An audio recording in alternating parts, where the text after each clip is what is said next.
राम राम जी सबको। आपका दिन मंगलमय हो। मैं ईश्वर से कामना करती हूँ आप हमेशा खुश और स्वस्थ रहें। आज हम बात करेंगे बवासीर के बारे में, जो कि एक बहुत ही गंभीर समस्या है और इसमें हमें क्या परहेज करना चाहिए, क्या खान पान रहना चाहिए और ये कैसे ठीक हो सकती है। कुछ एक लोग तो इतने परेशान होते हैं इससे कि ऑपरेशन तक करवा लेते हैं, और ऑपरेशन तो अपनी जगह रहा कि ऑपरेशन करवा के किसी को 100% मिले तो दुख भी ना हो, लेकिन ये एक ऐसा रोग है जो लोग समझते नहीं हैं, ऑपरेशन करवा लेते हैं और ऑपरेशन करवाने के बाद ये तकलीफ दोबारा होती है। तो इसके कारण को समझने की कोशिश कीजिए, ये क्या है, कैसे होता है और फिर इसका उपचार करोगे तो यदि आपको इसका कारण समझ आ जाएगा तो फिर आप ऑपरेशन नहीं करवाओगे। होता क्या है, बवासीर क्या है, आंत की गर्मी है जिसमें मस्से बाहर निकलते हैं। तो उसको समझाने के लिए मैं आपको बताऊंगी कि आप कोई जो पाइप होती है बिल्कुल नरम, जो सॉफ्ट वाला रबड़ होता है उसकी, जैसे कोई पतली पाइप जिसे हम कई बार बाइक वगैरह में पेट्रोल डालते हैं, बहुत नाजुक होती है, उसमें आप सोचो गर्म चीज़ डाल रहे हो, गर्म पानी आपने डाला उसमें, तो उसका रबड़ थोड़ा सा बढ़ के फूल जाएगा जहां उसका पानी ठहरेगा। आपने देखा होगा जैसे छाला नहीं होता कोई गर्म चीज गिरने से, वैसे ही उस बिल्कुल पतली जो सॉफ्ट रबड़ है उसमें आप गर्म पानी डालोगे तो वो थोड़ी सी लंबी हो जाएगी, बढ़ जाएगी बाहर की ओर। यदि उसमें नीचे से आपने उस पाइप को बंद किया हुआ है या फोल्ड करके उसमें पानी डाल रहे हैं, जहां से वो लटक रही है वहां एक छाले के जैसे आप देखिए राजमा की तरह वो फूल जाएगी, नीचे की ओर बढ़ जाएगी। तो यदि आपको ये उदाहरण समझ आ रहा है तो आप समझेंगे कि बवासीर क्या है। बवासीर आंत की गर्मी है। आंत में गर्मी होने के कारण से आंत का ही एक हिस्सा बोले तो थोड़ा सा बढ़कर गर्मी के कारण बाहर निकल जाता है, जिसे हम मस्सा बोलते हैं। अब लोग गलती क्या करते हैं, उस मस्से को कटवा लेते हैं, ऑपरेशन करवा लिया। तो मुझे ये बताइए कि जब तक आंत की गर्मी शांत नहीं होगी क्या वो मस्से दोबारा नहीं होंगे? तो रोग को समझ के उसकी जड़ खत्म कीजिए ताकि वो रोग खुद ब खुद खत्म हो और दोबारा ना हो। तो उसको ठीक करने के लिए ये जो पाइप का आपको उदाहरण दिया है, ये तो एक बार बढ़ने के बाद ठीक नहीं होते, लेकिन जो ये आंत की गर्मी है ये नेचुरली है, प्राकृतिक है, शरीर के अंदर से है, तो ये कम होने पे खुद ब खुद वो सिकुड़ कर ठीक हो जाती है। तो इसमें हमें क्या करना है, आंत की गर्मी को शांत करना है, ठीक करना है। उसके लिए उपचार बहुत हैं, लेकिन यदि मैं बात करूं सर्वोत्तम की तो वो अब जो मूली का रस इस सीजन में नवंबर दिसंबर जनवरी फरवरी में चलेगा वो सबसे उत्तम है। मूली के रस में एक फायदा और है, ये खून को भी साफ करता है। आंत की गर्मी को तो शांत करेगा ही करेगा, लेकिन खून की जो दूषित है उसको भी ठीक करेगा। तो मूली का रस कैसे लेना है? मूली का रस लेने के लिए आपको आपने मूली के रस में जैसे 1 कप मूली का रस लिया, एक तो मूली का रस, मूली जब भी प्रयोग करें चाहे नॉर्मल व्यक्ति भी करें तो उसके 2-4 कच्चे पत्ते उसमें जरूर डालें, चाहे आप सब्जी बनाएं चाहे आप खा रहे हैं तो सैलेड में भी काट लें, और यदि रस निकाल रहे हैं तो भी पत्तों का साथ निकालें। इसका एक जुड़ाव है एक दूसरे के साथ। मूली फिर पित्त नहीं बढ़ाती, हजम बहुत आसानी से होती है, बाय नहीं करती। तो जब भी मूली का रस निकालें 2-4 कच्चे पत्ते साथ में डालकर निकालें। उस रस में आप नींबू का रस, गाजर का रस, अदरक का रस मिला सकते हैं। मिलाना भी चाहिए थोड़ी थोड़ी मात्रा में, ताकि ये एक प्रॉपर औषधि बन जाए। थोड़ा सा अदरक का मिला लिया, थोड़ा सा नींबू का, थोड़ा सा गाजर का। गाजर का ना भी मिले तो भी चलेगा, आप इसमें अदरक और नींबू का रस मिला के इसको आराम से बैठ के पिए। कितने दिन पिए? कम से कम आपको 15 दिन तो पीना ही पीना है, लेकिन यदि जितने दिन ज़्यादा पी सकें, 2 महीने तक लगातार ले लें तो कोई नुकसान नहीं है इसका। बहुत ही अच्छा रिजल्ट है, चेहरे पे भी बहुत निखार लाएगा ये, क्योंकि खून को साफ कर रहा है। तो एक तो आपको ये करना है। अब यदि मूली का सीजन नहीं है, गर्मी में किसी किसी को दिक्कत बहुत हो जाती है, तो आप क्या करें, शीशम के पत्ते, जिसे आम भाषा में टाली बोला जाता है, शीशम के पत्ते मिश्री के साथ दिन में 3 बार खाएं।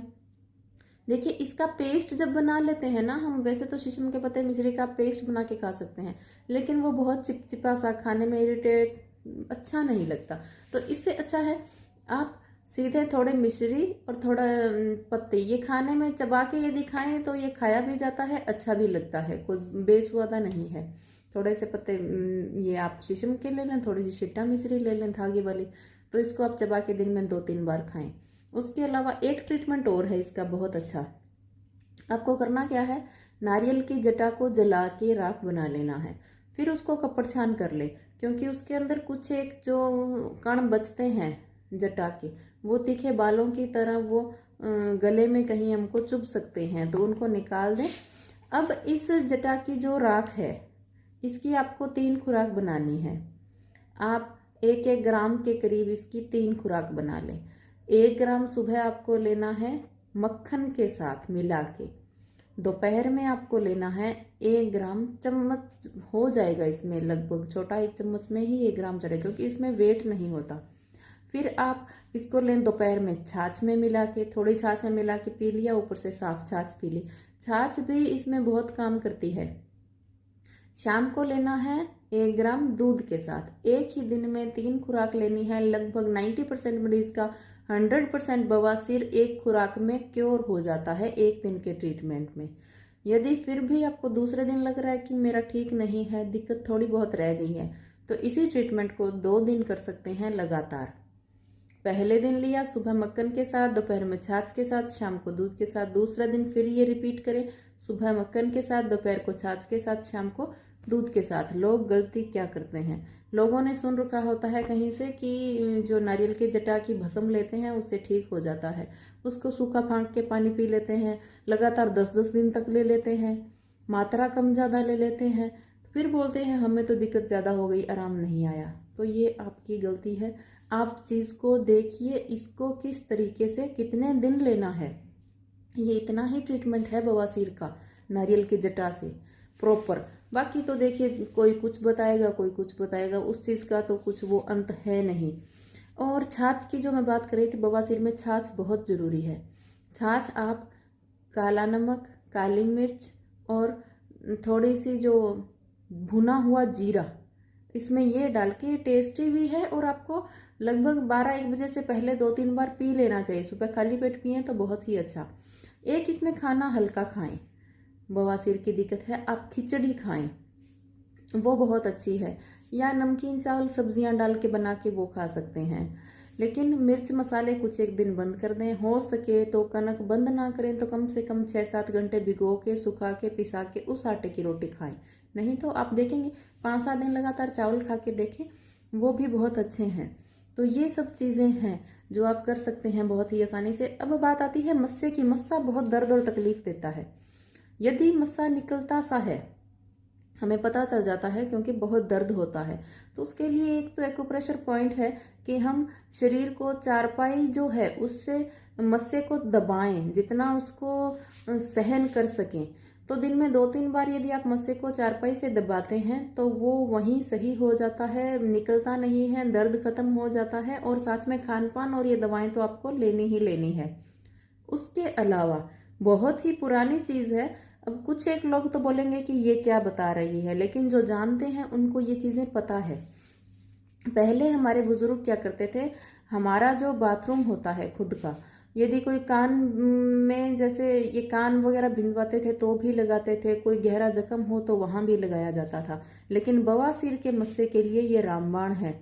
आप कॉटन से अपना बाथरूम मस्से पे लगा सकते हैं, नहीं तो नहाने से पहले अपने बाथरूम में थोड़ी देर आप बैठे मस्से को डुबो के, तो जिससे मस्सा 2 से 3 दिन में ही खत्म हो जाएगा खुद ब खुद, आपको पता ही नहीं चलेगा। और दर्द से बिल्कुल पहले टाइम में ही राहत मिल जाएगी। नहीं तो दिन में आप जितने बार बाथरूम करें, 2 बार 4 बार कॉटन पे लगा के उस कॉटन से उस मस्से पे बाथरूम को लगाएंगे तो मस्सा बहुत ही जल्दी ठीक हो जाएगा। तो ये बहुत छोटी छोटी चीज़ें हैं, आप कर सकते हैं।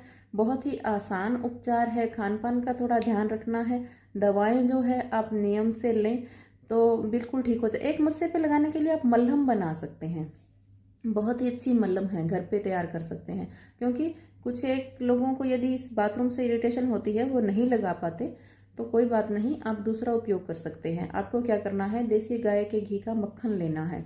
उस मक्खन को ठंडे पानी से मसल के 100 बार पानी बदलकर 100 बार धोना है। ठंडे पानी ले लिया बाल्टी में, मक्खन में डाला, उसको हाथ से अच्छे मसला, 1 चम्मच मक्खन ले लें आप, 2 ले लें, पानी पूरा निकाला, फिर दोबारा पानी डाला उस मक्खन में, अच्छे से हाथों से मसला, उस पानी को निकाला, फिर डाला। 100 बार मक्खन को जब धोएंगे आप, ये एक मलहम बन जाती है। वैसे खाने में तो ये जहर है, खाना नहीं है इसको, अब ये खाने लायक मक्खन नहीं रहा, ये एक मलहम बन चुकी है। इस मलहम को आप सीधा स्टोर करके रख सकते हैं। सीधा स्टोर किस लिए? कभी किसी के जलन हो, दाद हो, खुजली हो, या किसी तरह से गर्म ठंडे से जल जाए, तुरंत इसको लगा दें, पानी ना डालें तो छाला नहीं पड़ेगा। बहुत ही अच्छी मलहम है, आप इसको लगा सकते हैं। अब इसको मस्से पे लगाने लायक बनाने के लिए आपको क्या करना है, इस मलहम के अंदर थोड़ा सा डेवाल्डी सिंदूर और 2-3 भूरी मिर्च, ना काली ना सफ़ेद, भूरी मिर्च मिलती है पंसारी पे, डेवाल्डी सिंदूर भी पंसारी पे मिलेगा, बिल्कुल थोड़ा सा। 1 ग्राम डेवाल्डी सिंदूर ले लिया आपने, उससे भी थोड़ा कम ले सकते हैं। 5-7 भूरी मिर्च ले ली, 2 ले ली, 3 ले ली। तो इसको आप खरल में बहुत अच्छे से घोटें, इसको मसलना है, भूरी मिर्च और डेवाल्डी सिंदूर को मक्खन के साथ। पहले आप अकेले को डेवाल्डी सिंदूर और भूरी मिर्च को अच्छे से बारीक करें खरल के अंदर, फिर इसमें मक्खन डाल के इसमें अच्छी तरह से मिलाएं। कोई कण नहीं रहना चाहिए उस सिंदूर और भूरी मिर्च का। अब ये एक पूरी प्रॉपर दवा तैयार हो चुकी है। अब इसको आप डब्बी में डाल के, गर्मी है तो फ्रिज में रखें, सर्दी है तो बाहर भी खराब नहीं होगी। और वो मलहम आप पहले सीधी निकाल सकते हैं, या आप मक्खन की मात्रा थोड़ी ज़्यादा ले लें, 4-5 चम्मच ले लें तो 2 चम्मच आपने मलहम निकाल ली, फ्रीज में रख ली। कभी बच्चे बुजुर्ग या कोई किसी को भी गर्म ठंडा लगे तो आप तुरंत लगा दें, पानी ना लगाएं तो छाला नहीं पड़ेगा। और उस डेवाल्डी सिंदूर और भूरी मिर्च डाल के मस्से के लिए दिन में 2 बार मस्से पे लगाएं, बहुत ही जल्दी आराम आएगा। 2-3 दिन में ही मस्सा सूख कर ठीक हो जाएगा।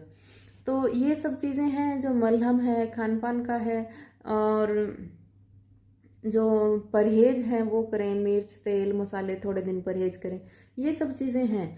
क्योंकि ये सभी चीज़ें मैंने इसीलिए बताई, बताने को मैं अकेली मलहम बता सकती थी। अब कुछ एक लोग बोलेंगे जो इन चीज़ों को नहीं समझते, वो बोलेंगे बाथरूम का क्या उपचार है, ये क्या चीज़ें बता रही है। तो ज़रूरी होता है, जो जिस तरह की मेडिसिन है, हम जो मेडिसिन खाते हैं हम नहीं बता सकते उसमें क्या है क्या नहीं। बहुत सी चीज़ों में गंदगी होती है, पशुओं के खून, हड्डियाँ, पता नहीं क्या क्या। और ये तो कोई पीने के लिए तो मैंने बताया नहीं, लगाने के लिए है। ज़रूरी इसलिए था क्योंकि कुछ एक लोग तो एफर्ट कर सकते हैं सभी चीज़ें, लेकिन कुछ एक लोगों की स्थिति बहुत गंभीर होती है। अब 2 समय की रोटी नहीं होती खाने को, तो उनके लिए मैं बोल लूँ डेवाल्डी सिंदूर लाइए, मक्खन लाइए, भूरी मिर्च लाइए, तो नहीं होता। तो ये एक बहुत ही सस्ता उपचार है जिससे आराम भी मिलेगा। छाछ ऐसे है कि हमें हर कहीं मिल जाएगी और हर कोई पी सकता है, मांगने से भी मिल जाती है। जो नारियल की जटा है वो भी आपको मंदिरों में फ्री मिल जाएगी। तो ये सब चीज़ें जो उपचार हैं ये बहुत ही सस्ते भी हैं, हर घर में मिल सकता है, हर कोई कर सकता है। तो ये सब चीज़ें ध्यान में रख के मैंने जो उपचार सब आजमाए हुए थे, जिनके रिजल्ट भी बहुत अच्छे थे, तो वो बताए। उम्मीद करती हूँ आपको मेरी जानकारी पसंद आई होगी, और शेयर और सब्सक्राइब करना बिल्कुल ना भूलें। साथ बने रहने के लिए बहुत बहुत धन्यवाद।